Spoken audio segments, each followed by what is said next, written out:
So I live in a 200-year-old cottage in West Cornwall, and I actually thought the cottage was around 150 years old, but it's closer to 200, I believe.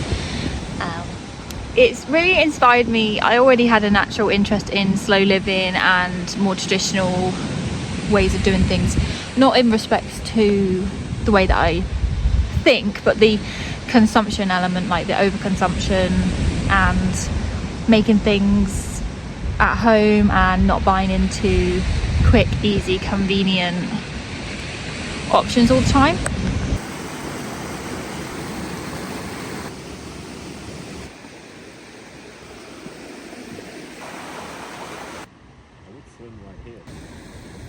The sound of the water on the rocks is my new favourite ASMR. That sounds so good. Wait for it. Oh, it's just a little sound, but it's when the water pulls back.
This soup recipe is absolutely delicious, but as I'm not showing the cooking instructions, I thought I would just tell you. So I cover both trays with tin foil for 25 minutes. They will cook, and then I take them out, take off the tin foil, move everything around a little bit with the carrots and the onion, and then leave it uncovered for 20 to 25 minutes.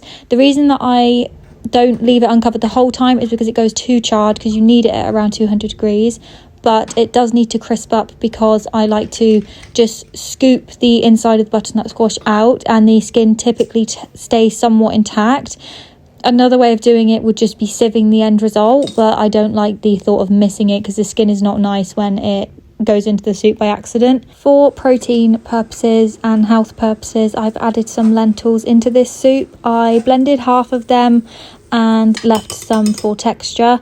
I cooked them in chicken stock. I would not recommend doing that. The flavour was too strong. I prefer to infuse the chicken stock at the end to loosen the soup, instead of having it all in there and not being able to taste as I go. I would recommend ignoring what I do in the next step and have this in a sieve. Have an empty saucepan, put some butter in there, put your spices in there. I would recommend cumin, paprika, cayenne pepper if you like it. Cumin really helps this meal. Obviously salt and pepper, bit of chili powder if you fancy it. Just those kind of herbs and spices are lovely. I always add mixed herbs as well. Then I pour in the soup, and once that's heated through, I add in cream as much as you fancy to get the flavour how you want it. I also like to top my soup off with cream as well.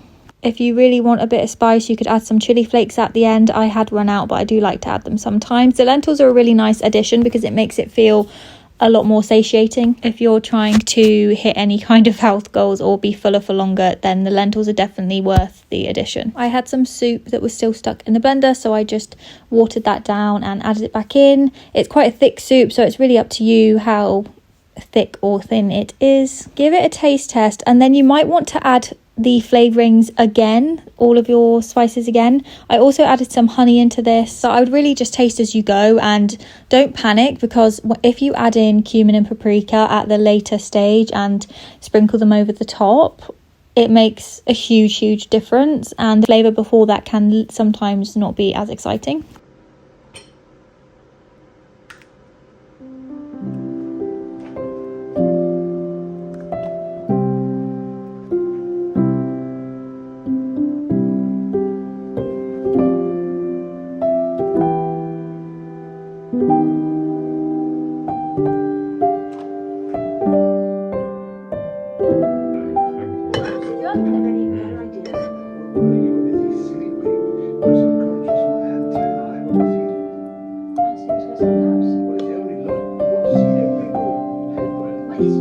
I feel a bit sad today.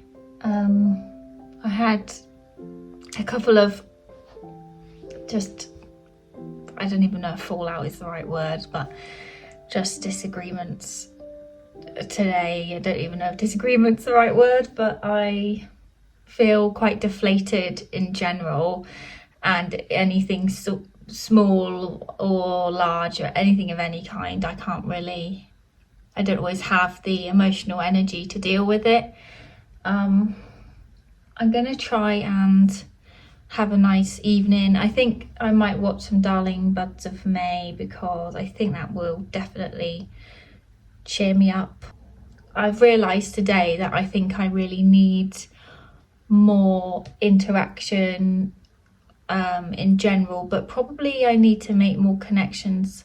You know how you have friends that are like family? I think I need more of that, because I've always been a family person and put family before everything else, and that's where most of my energy would go, or does go.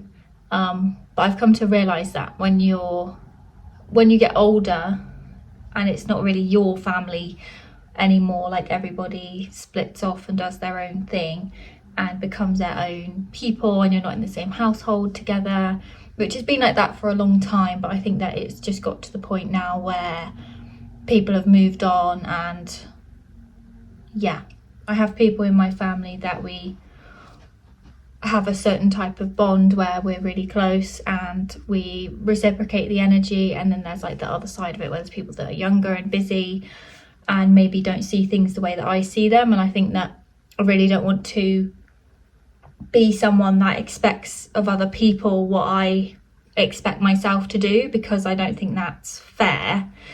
So yeah, today was just, I got a couple of messages and it really made me want to burst into tears. It really upset me, because it was not the way that it was being taken, was not how it was intended at all. But it wasn't very well received. It wasn't actually a conversation about this, it was just about seeing a family member, because I can't go because I'm so far away. And yeah, it wasn't very well received. So I think I've realised today that I need to put my energy, expectations, concerns to the correct people, and if there isn't someone that's correct to handle it, I need to just swallow it and leave it. I think I'd really like to make some more friends that feel like family, just to like strengthen my friendships in general would be nice. People of any generation would be really nice, and it's meant a lot to me since moving to Cornwall. My neighbour and the neighbour that passed away, like they meant a lot to me, and I've only known them a few months. So morning guys, I am just gonna go on a walk. The sky is really blue and lovely, might not last the day, so I'm gonna make the most of it and go on one of my favourite walks. So we'll just hop in the car and make our way there.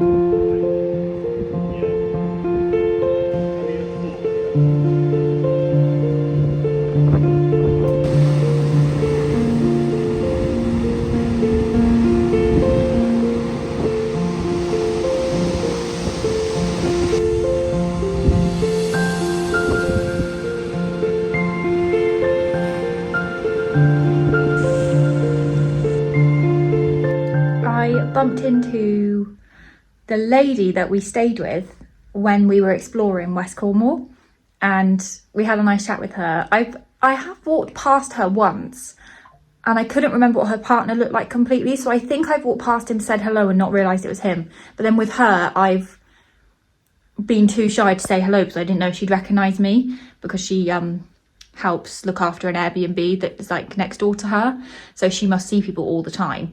But we had a nice chat today. It's really, really nice to catch up with her, and it's nice to feel like I've got a new friend, or got a friend around to where we live. Nice to see her. We went and got a coffee from a really nice little place. Do you know when you put sugar in a coffee or a tea and it sits at the bottom and then you only get it all at the end? I should have like given it a shake or something, because I really like sugar in my coffee and tea. But I was just going to show you guys a recipe that that I love, which is so easy, and I think you guys will probably enjoy it because you can just make it so quickly.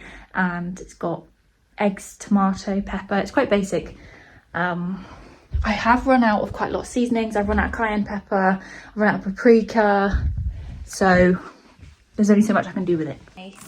Oils go. I'm just letting the garlic and the onion sweat out a little bit, and then I'm gonna add, it's traditional to add peppers, but it's not really traditional to add other things. For the sake of health and fibre, I added sliced mushrooms and some peas. It's a bit of a random addition. I'm sure most people wouldn't approve, but I don't really care. It was just for my health. I'm trying to add more goodness into my diet. This candle is really lovely. It's by Illuminant.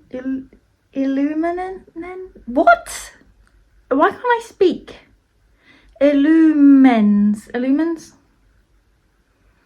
God knows.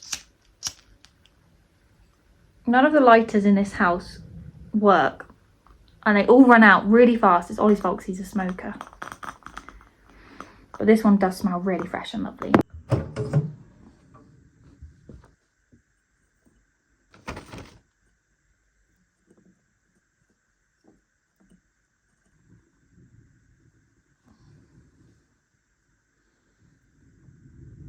Let's just leave that for a moment.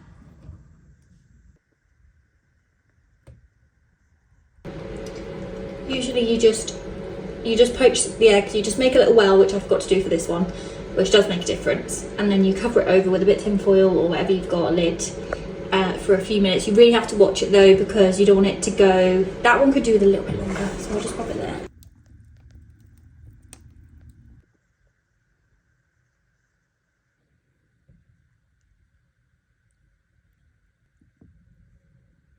This is a very cheap meal to make, and it was absolutely delicious, and I genuinely mean that. I enjoy eating this every single time, and because it's so easy to make, it's never going to disappoint you.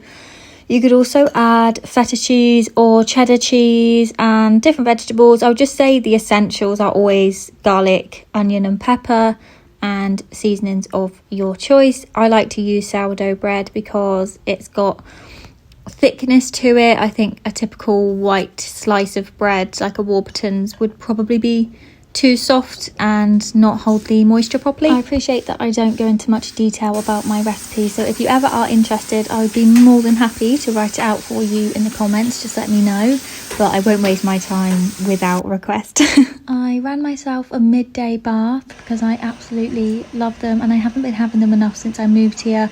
I've sorted out a way of keeping the heat in the room because it was just escaping before, so I would be cold quite quickly and I would just want to get out. So I've managed to fix that, so I really enjoyed it, and I'm going to be having baths in the day way more now. I read my second to last book of a very long series of books that I've been enjoying for 2 years, which I'm really gutted about that it's coming to an end.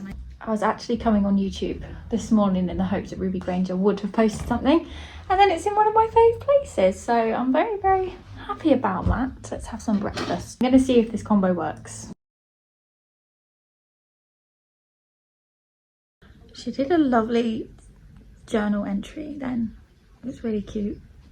And that breakfast was absolutely delicious. That's my new favourite mushroom breakfast.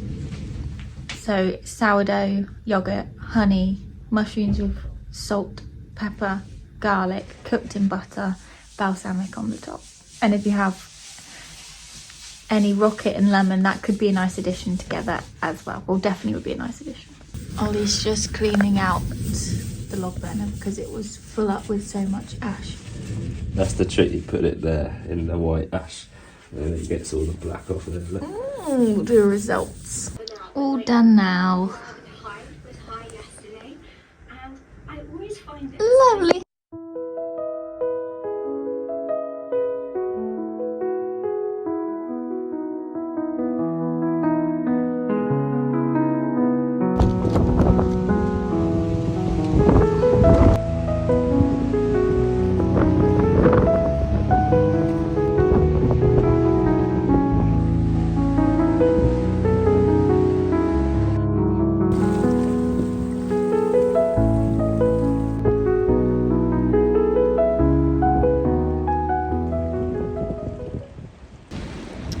Sometimes I have to take deeper breaths to appreciate things, because I realise this sounds really weird, but my natural way of breathing is very shallow, and I don't often like smell the sea air or anything, which other people will say, oh, it smells like the sea, and I just don't smell it. And I don't think it's that I'm used to it, I think it's that I don't take deep enough breaths. And I smelled the sea for the first time in a long time, despite the fact I live by it, a few days ago, and I thought I really need to take a moment and do deep, meaningful breaths, because it makes me so much more grateful. Lovely weather, lovely rainy moody weather.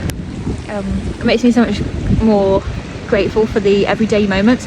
I think that's something that I've probably spoken about this before, but I stopped taking moments for gratitude in the small things, because you really do have to choose to view it in a romantic, special, emotional, grateful way, whatever way it is that works for you. You obviously have to set out to see it that way, which I sometimes forget. I think we often expect our mind to do that for us without us actively doing it, which is obviously